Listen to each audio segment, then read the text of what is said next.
Kızılcık Şerbeti'nde sezon finali sürprizleri neler? Elif bunca zaman yaptığı kötülüklerin bedelini ödesin diyenler videomuzu beğensin, sayımızı görelim. Kızılcık Şerbeti'nden en güncel gelişmeleri takip etmek için ücretsiz bir şekilde abone olup bildirimleri açmayı ve hype butonuna basmayı unutmayın. Dile kolay, tam 137 bölümü geride bıraktık ve gelecek hafta yayınlanacak 138. bölümle birlikte Kızılcık Şerbeti 4. sezon finalini yapacak. Dizimiz bugüne kadar yaptığı 3 sezon finalinde de büyük sürprizlerle karşımıza çıktı. Her sezon finalinde dengeler değişti. Karakterler bambaşka noktalara savruldu ve izleyiciler uzun süre bu bölümleri konuştu. Bundan dolayı 4. sezon finalinin de sıradan bir bölüm olmayacağı çok net. Hatta ben bu sezon finalinin de Türk televizyon tarihinde yerini alacak kadar güçlü ve kaos dolu sahnelerle geleceğini düşünüyorum. İlk olarak sezon finalinde yaşanacak büyük kaosla videomuza başlayalım.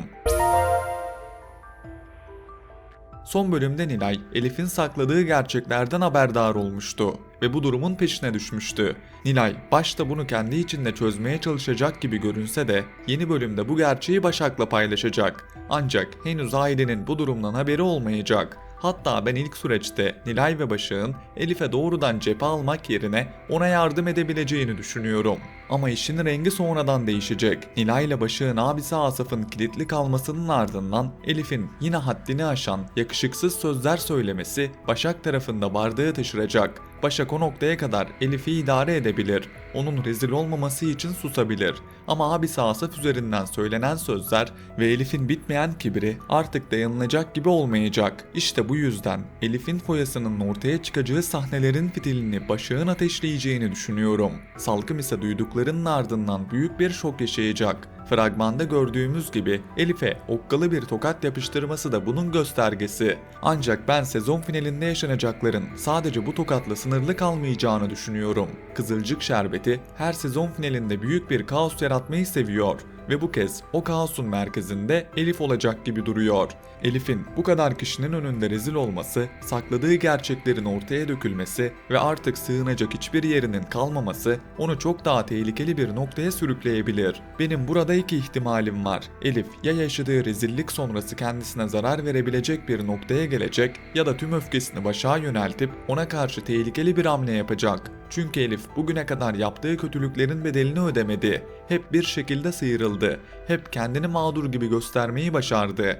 Ama sezon finalinde artık bu düzenin bozulacağını düşünüyorum. Şu anlık vedalar resmi olarak açıklanmasa da ben Elif'in diziye veda edeceğini düşünüyorum. Karakterin hikayesi büyük bir patlamaya doğru gidiyor ve bu patlamadan sonra dizide kalması çok kolay görünmüyor. Salkım ve Emir cephesinde ise vedalar hala olası. Fakat şu anki gidişata baktığımda sanki senaristler bu ikilinin hikayesini yeni sezonda bir süre daha sürdürecek gibi duruyor. Özellikle bir önceki bölümde Salkım'ın Elif'e saldırıp "teyzen gibi mi olacaksın" demesi bence boşuna yazılmış bir cümle değildi. Bundan dolayı yeni sezonda Salkım'ın kardeşinin diziye dahil olabileceğini düşünüyorum. Emir tarafında ise Gökhan'ın varlığı Emir'i fazlasıyla rahatsız ediyor. Gökhan'ın devreye girmesiyle bu hikayede yeni bir gerilim alanı oluştu. Bildiğiniz gibi Çimen karakterini canlandıran Selin Türkmen kendi isteğiyle diziden ayrılma kararı aldı. Ancak Çimen karakteri yeni sezonda başka bir oyuncu tarafından canlandırılacak. Bu yüzden ben Emir ve Çimen hikayesinin tamamen kapanacağını düşünmüyorum. Tam tersine yeni oyuncu ile birlikte bu hikayede farklı sürprizler görebiliriz. Fakat diğer tarafta uzun zamandır hazırlanan Asude ve Abdullah hikayesi var. Bu hikayeyi de gelecek sezonda göreceğiz. Bundan dolayı ben başta Salkım'ın sezon finalinde veda etmesini bekliyordum.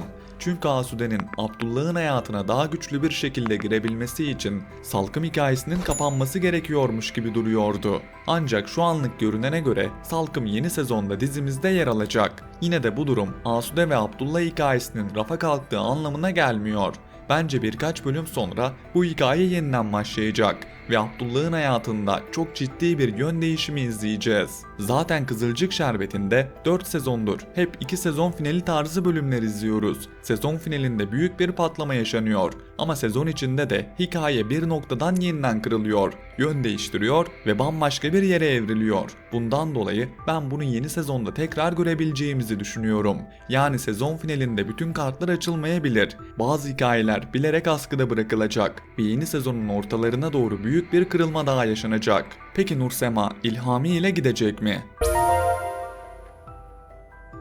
Son bölümde İlhami'nin Kastamonu'ya tayini çıkmış ve Nursema'nın kendisiyle geleceğinden neredeyse emin olan İlhami, Nursema'nın sözleri sonrası büyük bir afallama yaşamıştı. Ancak Nursema'nın içinde çok büyük bir boşluk var. Bu evlilik onun kalbinden gelen bir karar değil, daha çok mecburiyetlerin ve aile baskısının sonucunda oluşmuş bir durum gibi duruyor. Nilay ise Nursema'nın Kastamonu'ya gitme ihtimalini Asil'e söylemiş ve onu durdurmasını istemişti. Bence burada çok önemli bir paralellik var.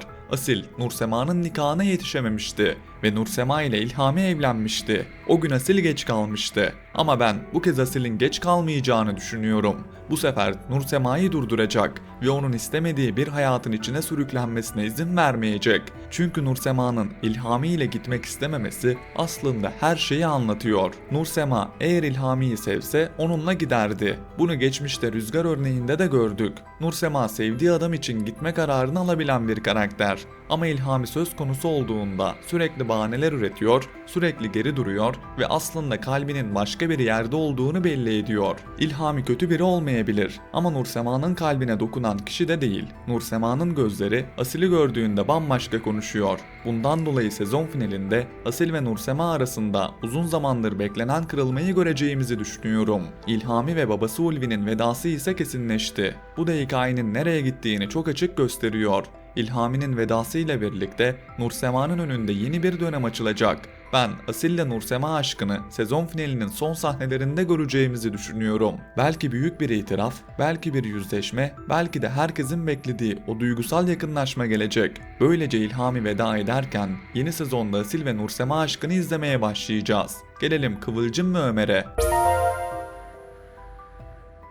Son bölümde Ömer bu ne acele dedirtecek cinsten komşusuyla yakınlaşmış ve sanki Kıvılcım'ı çoktan unutmuş gibi davranmıştı. Kıvılcım ise gördüğü manzara sonrası ne yapacağını bilemedi. Ömer'in bu kadar hızlı bir şekilde başka bir kadına yönelmesi ise Kıvılcım için gerçekten ağır bir darbe oldu. Yeni bölümde Ömer'in komşusuyla yakınlaşmaya devam edeceğini, Kıvılcım'ın ise bu süreçte büyük bir acı yaşayacağını düşünüyorum. Burada Ömer'in tavrı izleyiciyi fazlasıyla kızdıracak gibi duruyor. Çünkü Kıvılcım ve Ömer ne zaman ayrılığa düşse bir taraf mutlaka yanlış bir hamle yapıyor ve bu sefer o yanlış hamle Ömer'den geldi. Kıvılcım'ın bu duruma sessiz kalması kolay olmayacak ama bence sezon finalinde bu ikili barışmayacak. Ben bu ayrılığın yeni sezonda da devam edeceğini düşünüyorum. Hatta Kıvılcım'a gelecek yeni partnerle birlikte Ömer ve Kıvılcım'ın yine bir ayrılık sürecinde olacağını göreceğiz. Murat Aygen dizinin yeni sezonunda katılacak ilk isim oldu ve ben bu karakterin Kıvılcım'a partner olarak geleceğini düşünüyorum. Bu da Ömer'in kıskanç tarafını yeniden ortaya çıkarabilir. Bunca bölüm kimler geldi kimler geçti ama Kıvılcım ve Ömer yine tamamen ayrılmadı. Bu sefer de benzer bir senaryo göreceğimizi düşünüyorum. Bir süre ayrı kalacaklar. İkisinin hayatına farklı insanlar girecek. Gurur savaşları yaşanacak. Yanlış anlaşılmalar büyüyecek ama sonunda kazanan yine Kıvılcım ve Ömer olacaktır. Fakat bu ikilinin sahnelerini seven izleyiciler yine bir süre beklemek zorunda kalacaklar.